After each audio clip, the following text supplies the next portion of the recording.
صلى الله عليه وسلم. بسم الله الرحمن الرحيم. الحمد لله والصلاة والسلام على رسول الله وآله وصحبه ومن اهتدى بهداه. أما بعد. Chapter 40, Supplication for one afflicted with doubt in his faith. And this is a growing problem nowadays, unfortunately, with some Muslims, attributed to lack of knowledge, lack of righteous practicing companions surrounding you 24/7, and because of indulging in watching debates with atheists or following celebrities on Snapchat or Instagram that throws doubts in your head and you're unable to ward them off. So the Prophet ﷺ is teaching us what to do.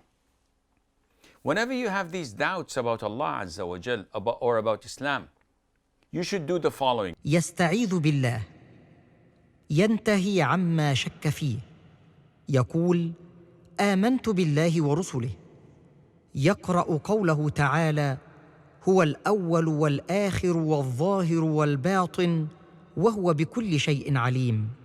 Number one, seek refuge in Allah. Say أعوذ بالله من الشيطان الرجيم.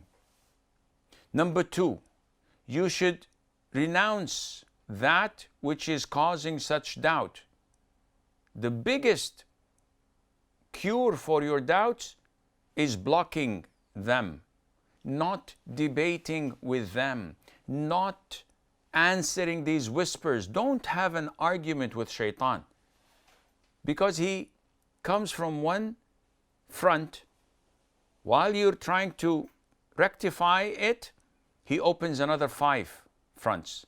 So now you're scattered between 6 of them, trying to refute each and every one. While you're doing this, he opens another 20. Now you're overwhelmed, you're doomed. The best way is just to renounce it, to block it.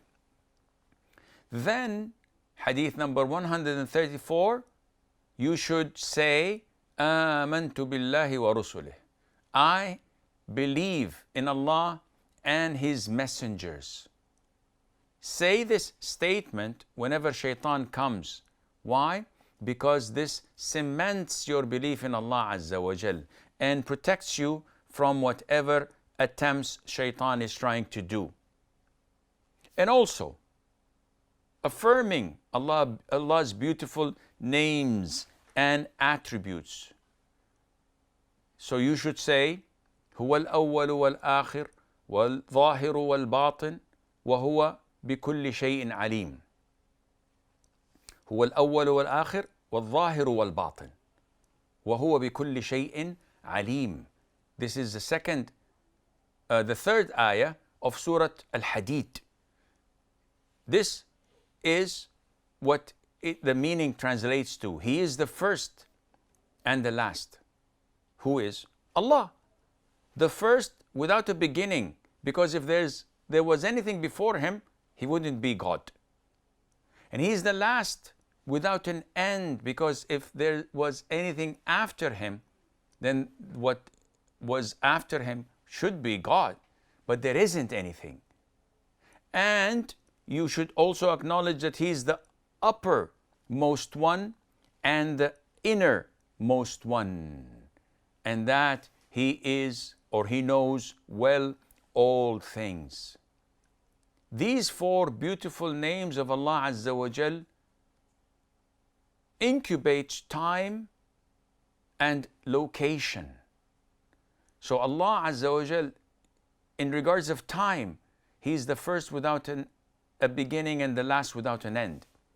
And in terms of location, Allah is above everything. And Allah is closer to everything from anything. So He is the uppermost one and the innermost one as well, Azza wa Jal. Now we move to other types of dua. And this chapter 41, is dealing with settling a debt. And most people ask frequently, "Oh Sheikh, teach us a dua that would help us from our debts and that would pay off our debts." Well, a very short and concise and beautiful dua, easy to memorize in Arabic. اللهم اكفني بحلالك عن حرامك وأغنني بفضلك عمن سواك.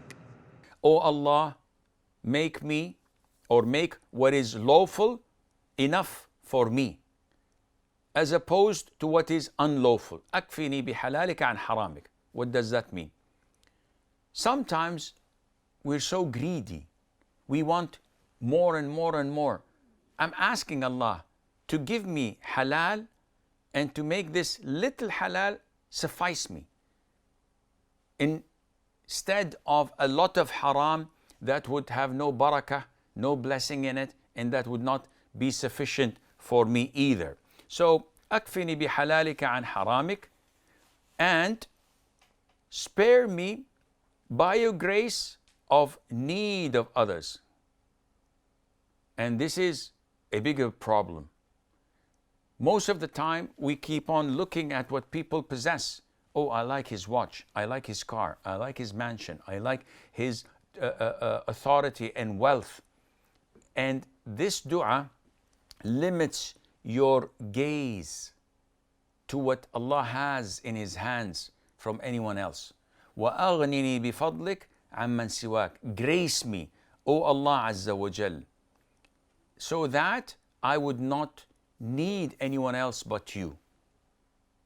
When you need others, you feel dependent upon them and you get humiliated, frequently insulted by them, because you want what they possess, what they have in their hands. But when you have this independence, when you totally dependent on Allah, you feel independent from others. And this is what this dua is all about. It's a beautiful dua. If you continuously say it, Allah would enrich you, would make you wealthy, and you would not need others than Him with the grace of Allah. This is all the time we have. Until we meet next time, I leave you fi amanillah. Wassalamu alaikum wa rahmatullahi wa barakatuh.